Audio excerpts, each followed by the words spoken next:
So welcome back, everyone. James Chegwidden, has joined us, is a UK barrister, originally from Australia, called to the bar by Lincoln's Inn in 2008, and now practising from Old Square Chambers in London. James specialises in equality and discrimination law and public law cases, and formerly worked at the European Court of Human Rights in Strasbourg, and was appointed Attorney General's Counsel to the Crown in 2013. And James has been heavily involved in cases relating to non-therapeutic male circumcision. And I will now hand over to James to speak about One Green Bottle, Male Circumcision and the Law.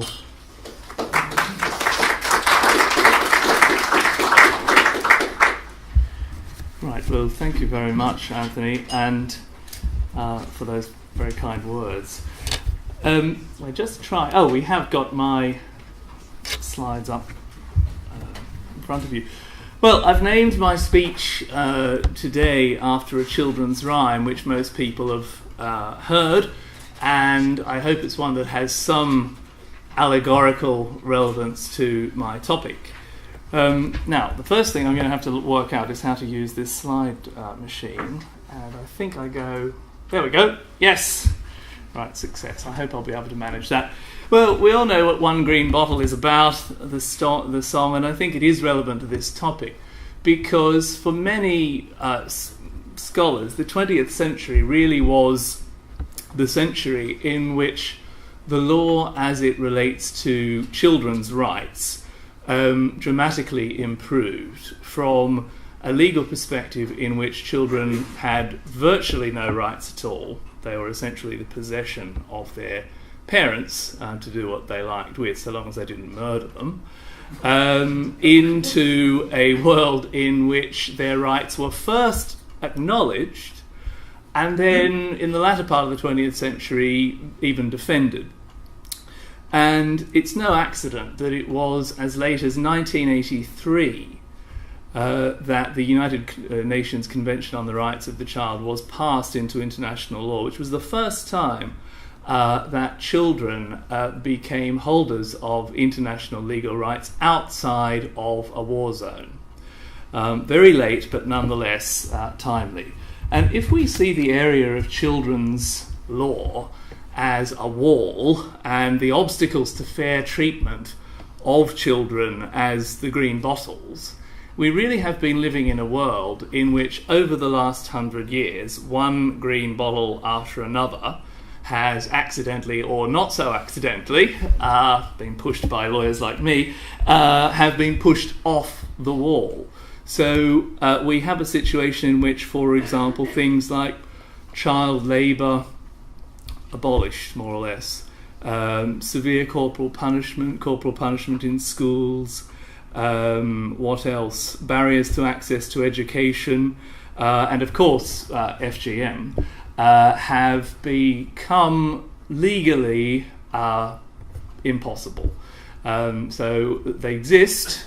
They haven't been completely wiped off the face of the earth, but they have become, in terms of legal analysis, something that's unacceptable in our society.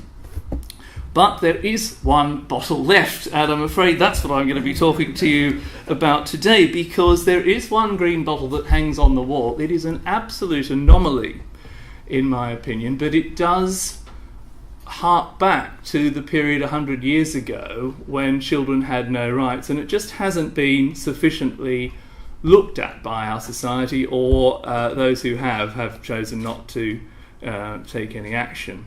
That, of course, is the phenomenon of the forcible circumcision of minors, in this case male minors, which we are still, as a society, either in favour of or prepared to turn a blind eye to. So I've got a very short time to speak to you, but what I want to do in this short presentation, which really cannot cover very much, it's going to be a whistle-stop tour, I'm going to be honest with you. What I want to deal with is just three big headings in this growing area. The first is to deal with why I say, as a barrister, that the genital cutting, which is often, I'm going to have to use the phrase that's more commonly used, simply circumcision, of male minors is a deep anomaly in our legal system. It doesn't fit within the legal system we have today. And it contradicts really every other principle of law from whatever angle you wish to approach it from. That's my position. Not everyone would agree with that, but that's what I'm going to defend today, that the genital cutting of male minors is an anomaly in our legal system. I want to say where the law has got to on this, because the law has made some improvements in this area over the last century, not nearly enough, but it has made some improvements. I want to tell you what those are, and I want to tell you why I think we need to do more. And then lastly, I want to just finish with discussing really what we can do about it, because I'm here talking mostly not to lawyers, but to healthcare professionals, and of course I think it's actually in that area that more progress possibly can be made than on our side as lawyers. So, all right, well, first of all, I want to talk to you about what this talk is not about, because it's important to get a few things out of the way first. First of all, I hope it's obvious that this topic is not about being for or against the tradition of male circumcision per se. That practice clearly has a very venerable tradition. It's gone on for thousands of years in many cultures. Many people feel very attached to it, and some people derive a great meaning from their own circumcision status. That is not of concern to me. I'm quite happy for people to like circumcision as a practice or not to like it. But what is of concern is that this is a practice which largely is not imposed upon adults who want it, but on children who do not consent and cannot consent to the practice. That is the concern. So it's not an objection to circumcision per se, just as much as one can be for or against tattooing. For adults to like tattoos is fine. What they can't do in our law is to tattoo a child just because they happen to like tattooing themselves. And it's the same it should be the same in my opinion with circumcision, but I'm jumping ahead. Second of all, while I appreciate that I'm talking at a secular medical conference, and I'm honoured to be doing so, this topic isn't really, strictly speaking, about secularism either. By that I mean that your approach to this topic does not or shouldn't depend on whether you have a secular outlook in life or whether you have a faith-based approach to life. And I think one problem in this debate, and I'm afraid I think it's a problem that's set us back to a degree in this area, is the perception in certain quarters that really what's going on in this debate is an underlying debate underneath it, namely that if you're a religious person, you're supposed to be for circumcision of children. If you're a secularist or a humanist or an atheist, you're supposed to be against circumcision of minors. Now, that's sadly how a number of people do see this debate, and the reality is I've been in these debates for years and years and years, and I can tell you that it's a complete myth, because I know many devoutly committed religious people who are against the forcible genital cutting of children, including in communities where it's very common.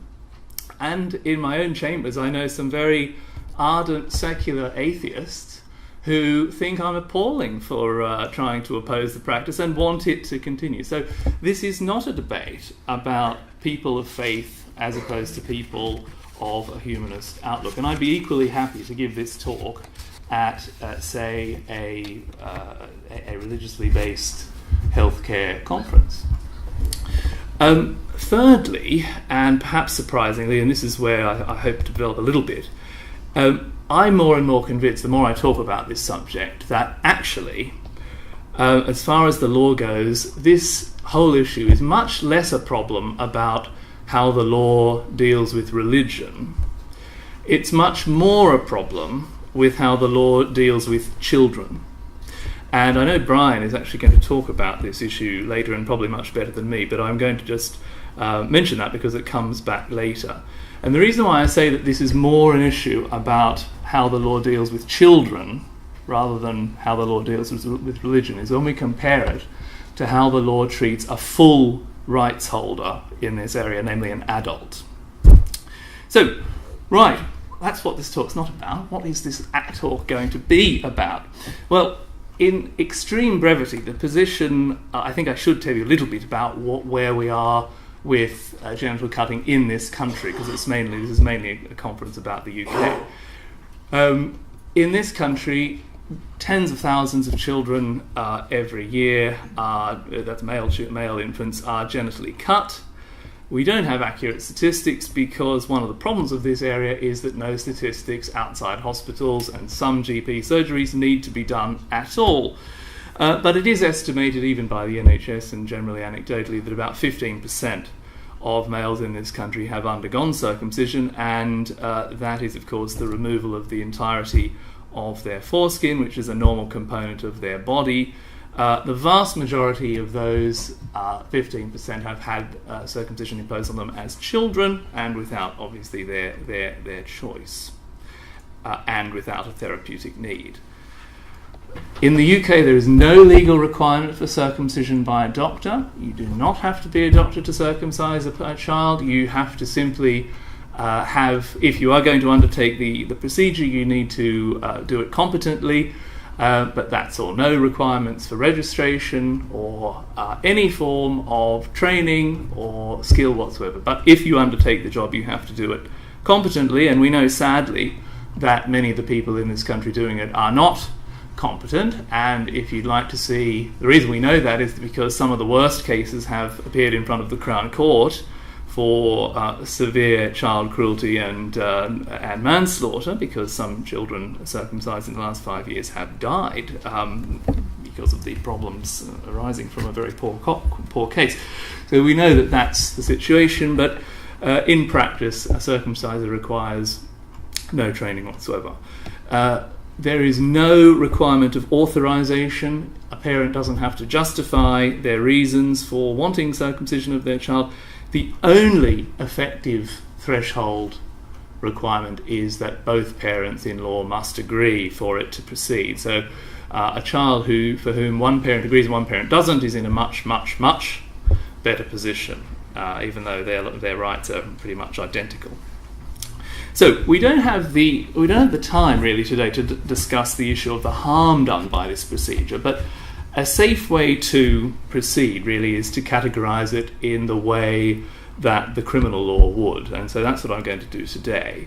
Because from the point of view of the criminal law, any invasion of the body which it cuts the dermis of the skin, which occasions pain, bleeding, scarring, and the amputation of any part of the body, which circumcision always does, will amount to wounding in the criminal law, which is a more serious form of harm than actual bodily harm. It's actually, wounding is actually part of the same section of the statute as grievous bodily harm. And that's interesting because, of course, the CPS's charging policies identify FGM as always amounting to grievous bodily harm, no matter how significant or insignificant the cutting event. And we also have a definitive decision by the High Court, and this is by the President of the Family Division in a case called B&G, which I'll come to later, in which Lord Justice Munby determined that from the point of view of the Children's Act, 1989, any case of male genital cutting will amount to significant harm within the meaning of the Children's Act. Now, that's just the legal point of view. I know some people will disagree, but that is the way the law looks at male genital cutting.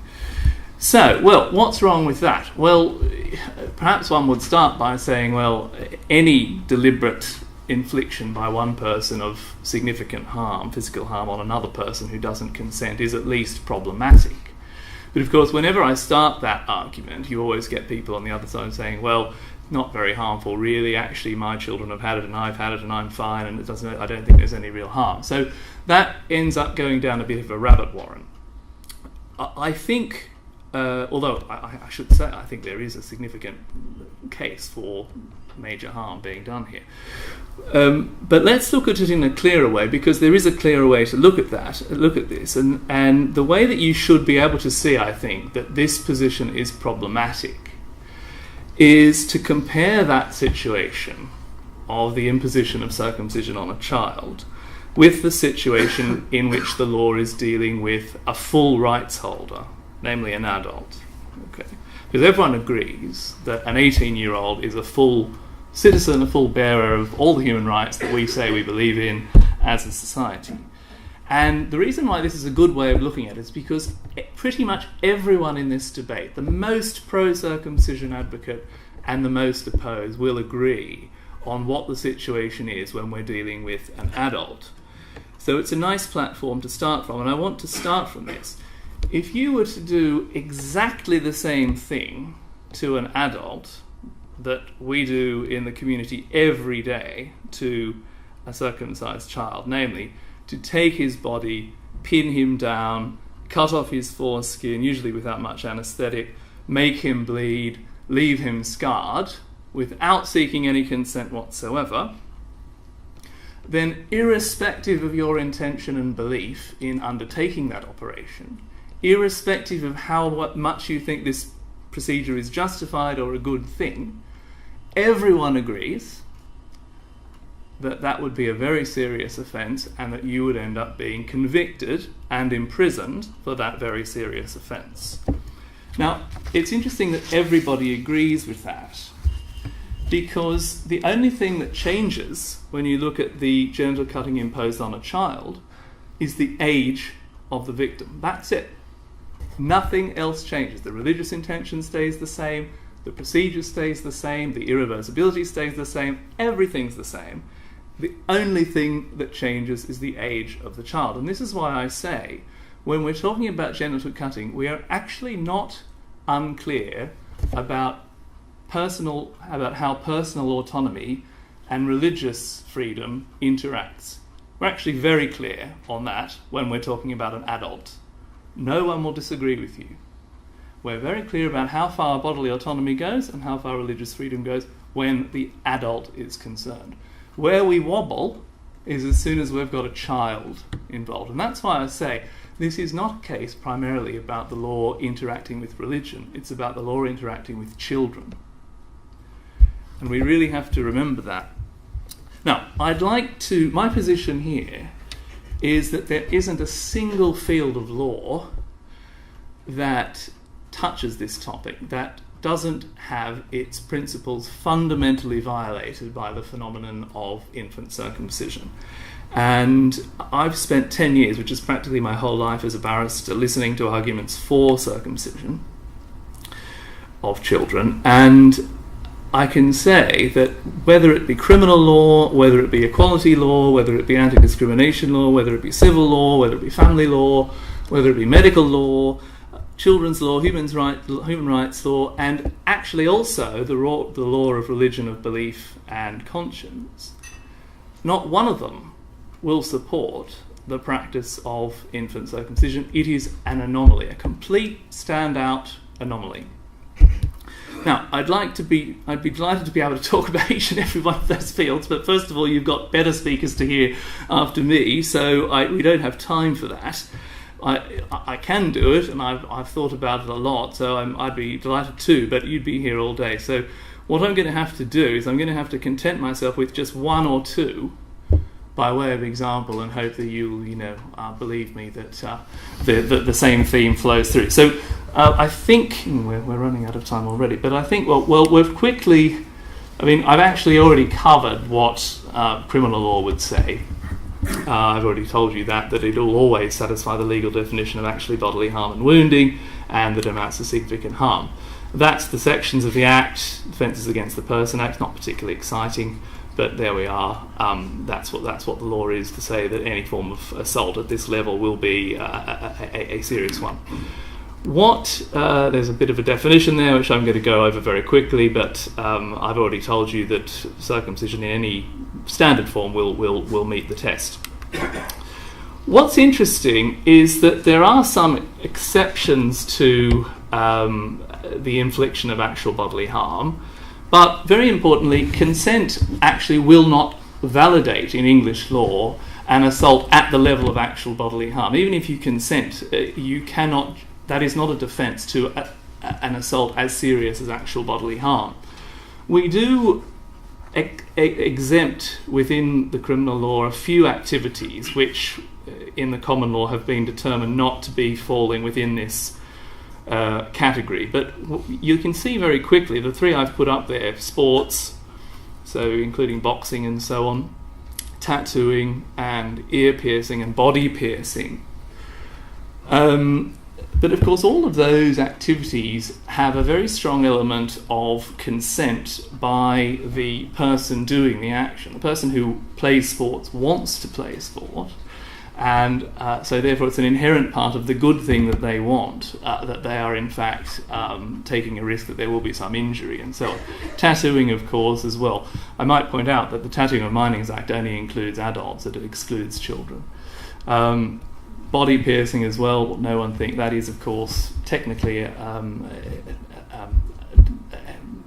intervention on the skin, but of course if it's consented to, that's an exception.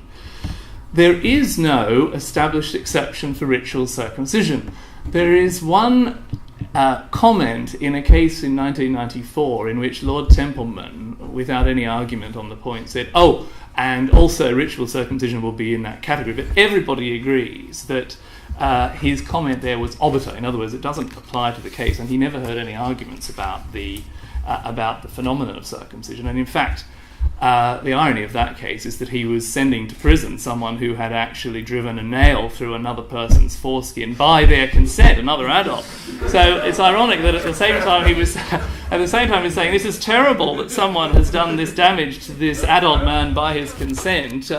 But I will say that doing it to a child without their consent is absolutely fine. So it's a very silly comment by Lord Templeman.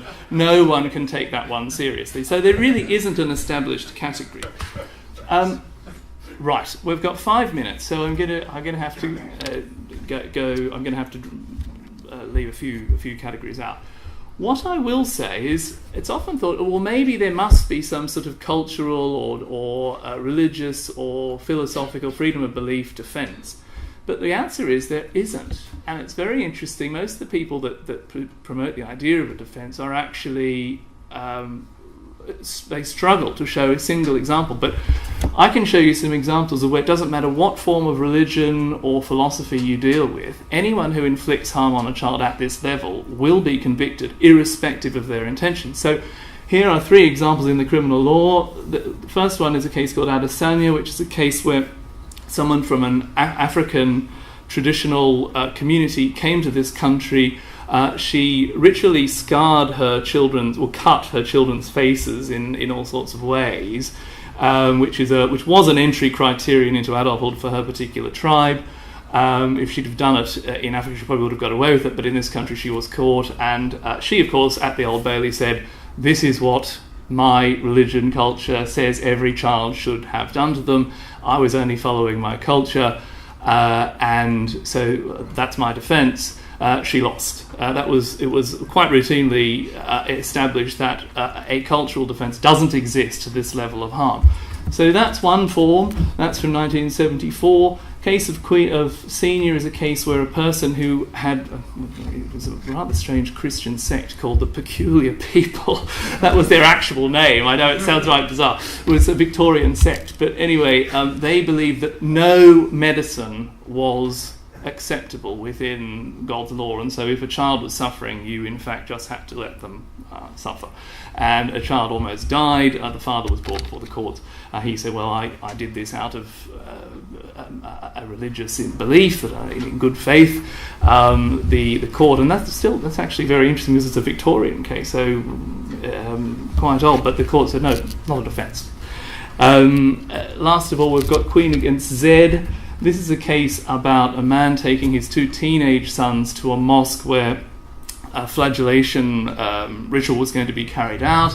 There was evidence that the child actually was quite happy to carry this out upon himself. The child was 13. And the man was ultimately arrested because the doctor found all these marks of scars on the child's back. And of course the man, same argument, I've got a religious defence. This is my belief, it was in good faith and so on. He was convicted as well. So there isn't actually a defence for cultural religious belief and so on. Right, I have almost no time left. So what I'm going to rush to, I'm going to pass over the civil law. I'm going to pass over the other fields of law. I'm going to pass over the BMA, but I'm going to come to the one issue that people do talk about a lot, because most of the people who are in favour of continuing genital cutting will say, well, the European Convention on Human Rights, Article 9 says that everyone has a right to freedom of belief and conscience, and that's my right to conduct circumcision. But most of the people that talk about it don't actually have a nuanced understanding of what Article 9 allows. There's Article 9 there, and it's true that in Article 9.1 everyone has the right to freedom of thought, conscience and religion. This includes freedom to change religion and belief, either alone or with others, public or private, to manifest his religion and belief in worship, teaching, practice and observance. Okay, that's the right. But we can see straight away that it's a qualified right, because subsection 2 says that your freedom to manifest your beliefs will be subject only to such limitations as are prescribed by law and are necessary in the interests of public safety, for the protection of public order, health or morals, or the protection of the rights and freedoms of others. So these are all qualifications on the right. So where this right clashes with some of the interests below, you can religious freedom is restricted. We don't have an absolute right of freedom of religion. And what Article 9 appears to be getting at is to protect the right of the individual to have a belief and to practice that belief for themselves. That is really what the right is saying, that there is an inviolable space where the state can't intrude on the conscience of a person. But what Article 9 is not doing is saying that you have a right to impose your belief and practice on someone else. We all, if you grew up as I did in the 80s and 90s, we all sat through the wars in the Balkans and so on, and the various sort of forced conversions and so on. And of course we see in Islamic State, this is within the Muslim community, but the sort of convert or die mentality. That is not a right that Article 9 protects, the right of someone from ISIS to say, you either convert to my way of Islam or you die. That's not Article 9. Article 9 was there to stop people imposing their beliefs and practices on another person. So circumcision within the context of Article 9 doesn't actually look very good, because it is actually the imposition on someone else irreversibly of a form of belief and practice that results in an invasion of something down here, namely the protection of the rights and freedoms of others, and actually the health of others in some cases. So Article 9 really isn't a great bulwark of defence for pro-circumcision theory. I'm running out of time, but what I want to... I'm sorry, I am out of time. Oh, okay, right. Well, what I was going to say, or what I... Terrible, isn't it? Barristers are terrible at predicting the amount of time they're going to take to give their talk. But what I won't say, but I'll leave it to questions if you want to, is how far the law has come to try to recognise this, and it has come a little way.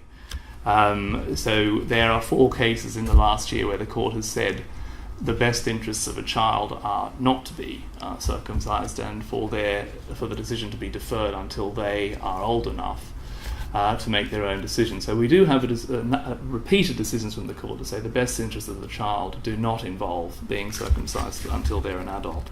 But there's a lot further to go, and I think ultimately it's probably going to be in the healthcare field that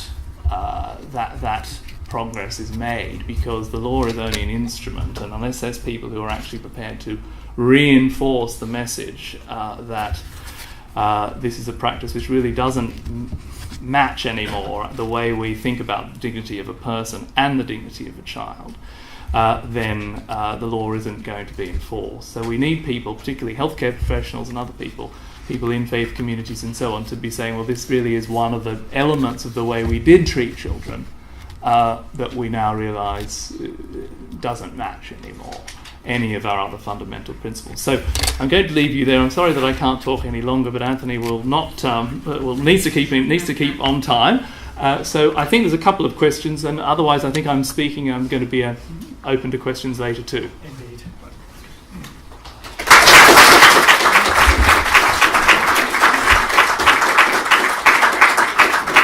Well, I'm really sorry to cut James off mid-flow there. I could listen to him all day.